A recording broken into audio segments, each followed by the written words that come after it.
నేను డాక్టర్ హేమంత్ అండి, ENT and head and neck సర్జన్ని. ఇప్పుడు శీతాకాలంలో ఈరోజు టాపిక్ మనకి అలర్జిక్ రైనైటిస్ గురించి మాట్లాడుకుందాం. ఈ జనరల్గా మనకి వింటర్ సీజన్లో, రైనీ సీజన్స్లో చాలామంది కూడా జలుబు గురించి, ముక్కులో నీళ్లు కారడం, తుమ్ములు రావడం ఇలా ఫ్రీక్వెంట్గా కంప్లైంట్ చేస్తూ ఉంటారనమాట. ఇది జనరల్గా మనకు అలర్జిక్ రైనైటిస్ అనే కండిషన్ వల్ల ఇంకా ఎక్కువగా ఉంటుంది. జనరల్గా ఈ చల్లగాలికి కానీ లేదా దుమ్ము ధూళికి కానీ ఎక్స్పోజ్ అయ్యే వాళ్ళల్లో ఇలా ప్రాబ్లమ్స్ వస్తూ ఉంటుంది. కాకపోతే ఈ శీతాకాలంలో ఎక్కువగా మనము అందరిలో ఈ కంప్లైంట్స్ చూస్తూ ఉంటాం. అలాగే ఈ అలర్జిక్ రైనైటిస్ అనే కండిషన్ ఉన్న వాళ్ళల్లో దీని సిమ్టమ్స్ ఇంకా ఎక్కువ సివియర్గా ఉంటాయి. అలాగే ప్రొలాంగ్డ్ పీరియడ్ ఉంటాయి అన్నమాట. ఎక్కువ రోజులు ఇలా మనల్ని ఇబ్బంది పెడుతూ ఉంటాయి. జనరల్గా ఈ అలర్జిక్ రైనైటిస్ అనేది మనకు మన జీన్స్లో ఉంటుందండి. కాబట్టి జనరల్గా పేరెంట్స్ నుంచి చిల్డ్రన్కి ఇలా వంశపారంపర్యంగా వస్తూ ఉంటుంది. అలా అని ఇదేమీ serious condition, life threatening condition కాదనమాట. కాకపోతే మనము కాస్త జాగ్రత్తగా ఉంటే దానివల్ల వచ్చేటటువంటి సిమ్టమ్స్ని, ఆ లక్షణాలని తగ్గించుకోవడానికి వీలవుతుంది.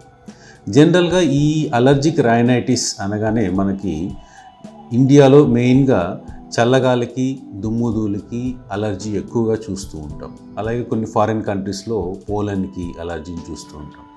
ఈ అలర్జిక్ సిమ్టమ్స్ అంటే అలర్జిక్ సిమ్టమ్స్ రావడానికి కారణమైనటువంటి సబ్స్టాన్స్ని, అది ఫుడ్ కావచ్చు, లేదా గాల్లో ఉన్నటువంటి పొల్యూషన్లో ఉన్నట్టు కెమికల్ కావచ్చు, డస్ట్ కావచ్చు, లేకపోతే చల్లగాలి కావచ్చు. అలాగే కుక్కలు, పిల్లులు పెంచుతున్న వాళ్ళల్లో ఈ ఫర్ అన్నమాట, ఈ ఫర్ వల్ల కూడా వచ్చేదానికి కారణం ఉంటుంది.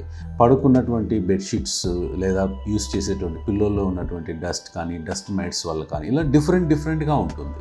ఒక్కొక్కరికి ఒక్కొక్క పదార్థం వల్ల లేదా సబ్స్టాన్స్ వల్ల అలర్జీ వచ్చేదానికి ఛాన్స్ ఉంటుంది. ఈ అలర్జీ అనేది బేసిక్గా మనకు ఫస్ట్ టైం మన బాడీకి ప్రైమ్ చేస్తుంటుంది. ఏ ఏజ్లోనే రావచ్చు అండి. చిన్నపిల్లల్లో స్టార్ట్ అవ్వచ్చు, మిడిల్ ఏజ్లో స్టార్ట్ అవ్వచ్చు, లేదా ఓల్డ్ ఏజ్లో కూడా స్టార్ట్ అవ్వచ్చు.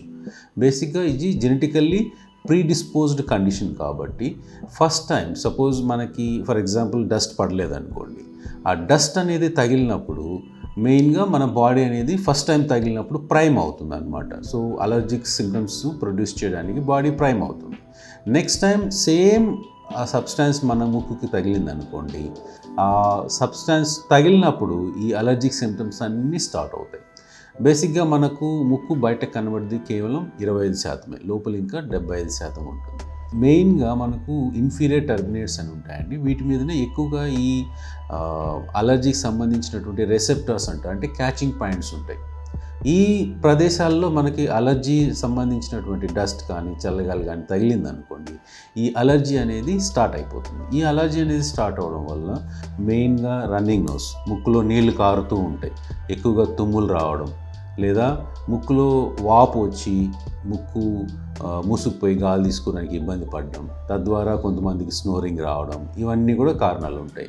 అలాగే ఇచ్చింగ్ సెన్సేషన్, దురద పెడుతుంటాం ముక్కులో కానీ, కళ్ళల్లో కానీ, చెవుల్లో కానీ, కళ్ళ కింద బ్లాక్ సర్కిల్స్ రావడం, ఇవన్నీ కూడా మనకు అలర్జీ వల్ల వచ్చేటటువంటి లక్షణాలు. మెయిన్గా దీనివల్ల వచ్చేటటువంటి కాంప్లికేషన్స్ ఏంటంటే, ఒకటి గాలి తీసుకోవడానికి ఇబ్బంది రావడం, కంటిన్యూస్గా తుమ్ములు రావడం వల్ల కొంతమందికి హెడేక్స్ రావడం, లేదా మార్నింగ్ డిస్టర్బ్ అవ్వడం, day to day work disturb అవ్వడం, ఫెటిగ్, ఇవన్నీ కారణాలు అవుతుంటాయి. ముక్కు బ్లాక్ అవడం వల్ల గాలి తీసుకోవడానికి ఇబ్బంది అయ్యి దానివల్ల కూడా హెడేక్ వచ్చేదానికి అవకాశం ఉంటుంది. డ్రౌజీగా ఉంటుంది అన్నమాట వీళ్ళల్లో. గాలి తీసుకోవడానికి ఇబ్బంది అయ్యి ముక్కులు గాలి రాక స్నోరింగ్, ఓపెన్ మౌత్ బ్రీదింగ్ చేసి స్నోరింగ్ రావడం, ఈ స్నోరింగ్ వల్ల సరైనటువంటి నిద్ర, రెస్ట్ లేకపోవడం వల్ల డే టు డే లైఫ్ కూడా ఎఫెక్ట్ అవుతుంది.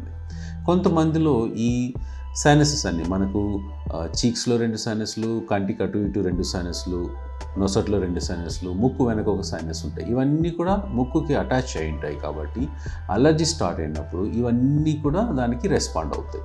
అలా రెస్పాండ్ అయ్యి ఈ అలర్జీ ఉన్న వాళ్ళలో ఎక్కువగా సైనసైటిస్ కంప్లైంట్స్ అంటే సైనస్ ఇన్ఫెక్షన్స్, అక్కడ సైనస్ ఫ్లూయిడ్లో కలెక్షన్స్ రావడం వల్ల సివియర్ హెడేక్ రావడం, బుగ్గల్లో కానీ, నొసట్లో కానీ వాపు రావడం, ఇవన్నీ చూస్తుంటాం. ఇవన్నీ సైనసైటిస్ యొక్క లక్షణాలు. బేసిక్గా అలర్జీ ఉన్న వాళ్ళలో ఈ సైనసైటిస్ వచ్చేటటువంటి ఛాన్సెస్ చాలా ఎక్కువగా ఉంటాయి అన్నమాట.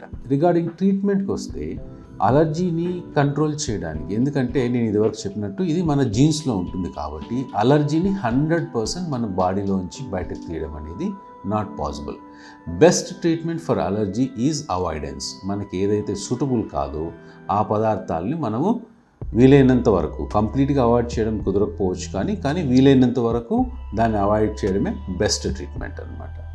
అలాగే మెడికల్గా మనకి ముక్కులో స్ప్రేస్ ఇస్తాం, స్టెరాయిడ్ స్ప్రేస్ ఉంటాయి. ఇవి చాలా సేఫ్ అండి, అకార్డింగ్ టు మనకు యుఎస్ఎఫ్డిఏ అప్రూవ్డ్ ఉంటాయి. కానీ మినిమం 5 to 6 months వరకు వితౌట్ ఎనీ సైడ్ ఎఫెక్ట్స్, పిల్లల్లో అయినా కానీ పెద్దవాళ్ళు అయినా కానీ మనం కంటిన్యూస్గా వాడచ్చు.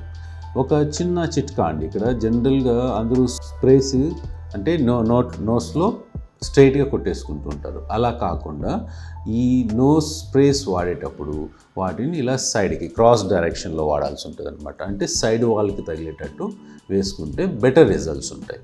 నోస్ స్ప్రేస్ కానీ, యాంటీహిస్టమిన్ మందులు కానీ, అలాగే ఎక్కువగా నోస్ బ్లాక్ ఉన్న వాళ్ళు టెంపరీగా నోస్ క్లియర్ అవ్వడానికి డీకంజెస్టెంట్ డ్రాప్స్ ఉంటాయి, నేజల్ డీకంజెస్ట్ డ్రాప్స్ అని ఎక్కువ వాడకూడదండి, ఎప్పుడైనా అవసరమైనప్పుడే వాడాల్సి ఉంటుంది.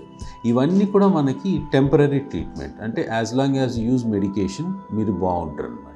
కొన్ని రోజుల తర్వాత ఆపేసి మళ్ళీ మీకు ఇటువంటి ట్రిగరింగ్ పాయింట్స్ ఏమన్నా తగిలాయి అనుకోండి, మళ్ళీ సేమ్ లక్షణాలు రిపీట్ అయ్యేదానికి ఛాన్సెస్ ఉంటాయి.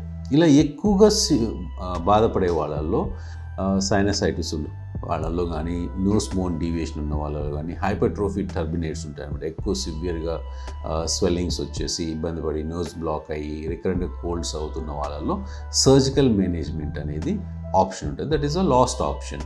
ఇప్పుడు సివియర్ సిమ్టమ్స్ ఉన్న వాళ్ళలో సర్జికల్గా మనం చేస్తే చాలా వరకు మనకు ఈ సిమ్టమ్స్ అనేదానికి తగ్గేదానికి ఛాన్సెస్ ఉంటాయి. అలాగే ఈ allergic rhinitis, most of the ఇండియన్స్లో మనకు allergic rhinitis is associated with asthma. మనకి ముక్కు నుంచి లంగ్స్ వరకు ఒకటే ఎయిర్వే, సో ఇవన్నీ కూడా రియాక్ట్ అవుతూ ఉంటాయి.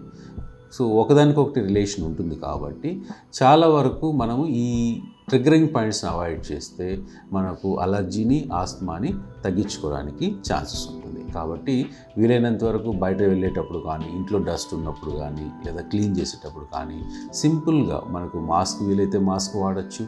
అలాగే ఏది కర్చీఫ్ ఉన్నా మనకు ముక్కు నోరు మూసుకుంటే సరిపోతుంది. ఏది లేకపోయినా కనీసం మన చేతినైనా ముక్కుకి నోటికి అడ్డు పెట్టుకుంటే వీలైనంత వరకు ఈ అలర్జీ నుంచి వచ్చేటటువంటి సిమ్టమ్స్ని తగ్గించుకోవడానికి వీలవుతుంది. నమస్తే.